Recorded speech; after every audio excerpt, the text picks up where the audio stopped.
আসসালামু আলাইকুম রহমতুল্লাহি বারাকাতু। দারুল হুদা তাহফিজুল কুরআন মাদ্রাসাতে আইছি আমরা।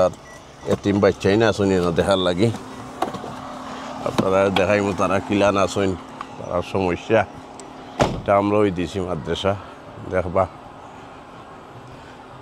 দাওরা পালানি বাবা আসেননি ছাত্ররা। আয় আয় আও আমরা মসজিদ, আমরা সকলের মসজিদ এটা। আর এখন আমরা মাদ্রাসাত বাচ্চা দেখার লাগে যাইরাম। দারুল হুদা তাহফিজুল কুরআন মাদ্রাসা এতিমখানা আর কি। এতিম বাচ্চা হাইছেন যা আসেন ওখানে আইয়া ফরেন খুব বালা।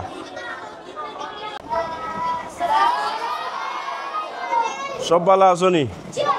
পড়ালেখা কেমন হয়? বালা, ঠিক আছে। সবার বাড়িতে বিভিন্ন হানানি খাওয়া দাওয়া ঠিক মতো হয়নি। আমরা বাড়ি থেকে দেওয়া হয়েছে হানি কালকে, আর আজকে রাত্রে দেবইব।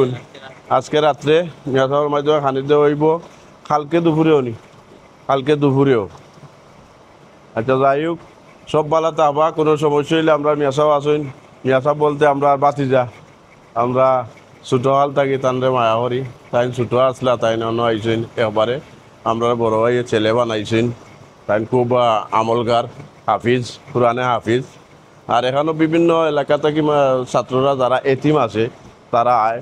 আর প্রবাসী যারা আছেন বিভিন্ন জনে আইয়া সহযোগিতা করেন বিভিন্ন সময় খানির লাগি তারা। আর আমরা এখান থেকে তো যতটুকু পারি আমরা সহযোগিতা করলাম।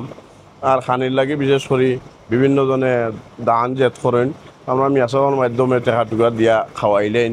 আর কেউ রান দিয়া ফাঁক করে লইয়ায়, তারা খুশি হইন। আশা করি আপনারাও কেউ যদি দান করতে চান করতে পারেন। আপনারা তারার লাগে দোয়া করবা, আমারও দোয়া আছে। আপনারা সকল পালা থাকবা, আপনারা ধন্যবাদ। আর মিয়া সাহেব যাই কি হ্যাঁ কিতা হবা বালা নাই নিয়ে এলাকাতে এটা দেওয়ায় ঠিক আছে, ঠিক আছে। এটা আমরা যে কামাল ভাই বাসা দেখাইছিলাম গতদিন, কামাল ভাই এটা দিছেন আর কি। তার পক্ষ থাকি এতিমেরা পড়াশোনা করতো, আর সহযোগিতা আমরা পক্ষ থাকি যতটুকু পারি করলাম। আর আপনারাও কররা, ধন্যবাদ আপনারা যারা যারা কররা। এটা সব বালাতে হবা, সুস্থতা হবা। ওয়ালাইকুম সালাম।